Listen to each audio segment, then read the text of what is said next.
பார்த்தீங்கன்னா உங்களுக்கு அந்த ரேட்டிங் போடுவாங்கல்ல 10க்கு வந்து இத்தனை மார்க்கு 5க்கு இத்தனை மார்க்குன்னு சொல்லி வந்து ஸ்டார்லாம் போடுவாங்க. அந்த ஸ்டாரில் யாராவது ஒருத்தவங்க என்கிட்ட அடிக்கடி கேட்பாங்க, நீங்கள் 5 ஸ்டார் கொடுக்குற படம் ஒரு படம் இருக்குன்னா அந்த படம் என்ன படம் சொல்வீங்க அப்படின்னா, தண்ணீர் தண்ணீர் அப்படின்னு ஒரு படம் இருக்குது. பாலச்சந்தர் சாருடைய படம்.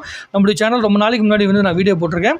சரி ஷார்ட்ஸில் போட்டு வைக்கலாம், ஏன்னா மக்கள் சில பேர் பார்க்கணும்னு ஆசைப்படுறவங்க பார்க்கட்டும் அப்படின்னு சொல்லிட்டு, நீங்கள் சமூக நீதி அப்படின்னு பேசுகிறது, சமூக அரசியல் அப்படிங்கிறது பேசுகிறது, இது அத்தனை விஷயங்களுமே ஒரு மக்களுக்கான பிரச்சனை எந்த அளவுக்கு தள்ளி போடப்படுது, தண்ணீர் அப்படிங்கிறது எவ்வளோ அவசியமான விஷயம் அப்படிங்கிறத வந்து இந்த படம் வந்து உங்களுக்கு வந்து காட்டும். நீங்கள் இந்த பாலச்சந்தர் சார் இயக்குன ரொம்ப அற்புதமான திரைப்படம், நேஷனல் அவார்டு வாங்கின படம். இந்த படத்துடைய முதல் 5 நிமிட காட்சியை நீங்கள் பார்த்தீங்கன்னா, தண்ணீர் வந்து நீங்கள் வந்து வீட்டில் தண்ணி குடிக்கிறீங்கன்னு வச்சுங்களேன், யோசிச்சு தான் குடிப்பீங்க. அந்த அளவிற்கு வந்து அந்த தண்ணீருடைய அந்த வழியை சொல்லியிருப்பாங்க. ரொம்ப சிம்பிளாக ஒரு விஷயத்தை வந்து சொல்லி முடிக்கிறேன். ஒருத்தன் வந்து ரொம்ப தூரத்துலேருந்து தண்ணி எடுத்துகிட்டு அவங்களுடைய ஊருக்கு ரிட்டன் வரான். அந்த ரிட்டன் வர அந்த தூரம் இருக்குல்ல, அந்த தூரத்தை வந்து அவங்க காட்டியிருப்பாங்க படத்தில்.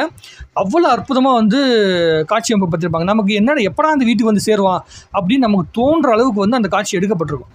அப்போ தான் நான் ஒரு விஷயம் வந்து புரிஞ்சுது. எங்கள் அப்பா கூட உட்காந்து நான் படம் பார்க்கும்போது எங்கள் அப்பா அந்த வார்த்தை சொன்னார், ஏன்னா நம்ம திரையில் பார்க்குறோம் ஒரு 5 நிமிஷம் தான், 5 நிமிஷம் வந்து ஒரு காட்சி எடுக்கப்பட்டிருக்குது.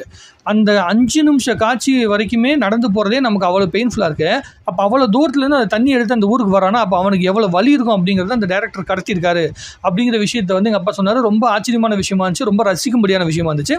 ஸோ நீங்கள் இந்த திரைப்படத்தை பாருங்கள், உங்களுக்கு தண்ணீருடைய மகத்துவம் என்ன, இந்த தமிழ்நாட்டுக்குள்ளே மட்டும் இல்லைங்க, உலகத்தில் எல்லா இடங்கள்லையுமே ஒரு அரசியல், தண்ணீரை சுற்றி என்ன அரசியல் நடக்குது, மக்களுடைய வழிகளை சுற்றி என்ன அரசியல் நடக்குது, மக்களுடைய பிரச்சனையை தீர்க்கிறதுக்காக அரசியல்வாதிகள் எப்படி மக்களை பயன்படுத்திக்கிறாங்க அப்படிங்கிற நிறைய விஷயங்களை வந்து இந்த படம் வந்து பேசியிருக்கு.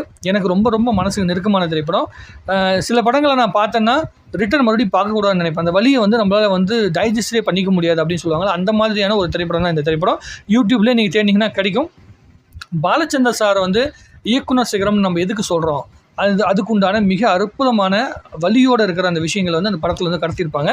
நீங்கள் பாருங்கள், பாலச்சந்தர் சாருடைய அந்த திறமை என்ன, அவர் எப்படி வந்து நிறைய பேர் என்ன பண்ணிப்பா தில்லுமுள்ளு படம் பண்ணியிருக்காரு அப்படி இப்படின்னு நிறைய நம்ம ஜனரஞ்சகமான படங்களை பார்த்துருப்போம்.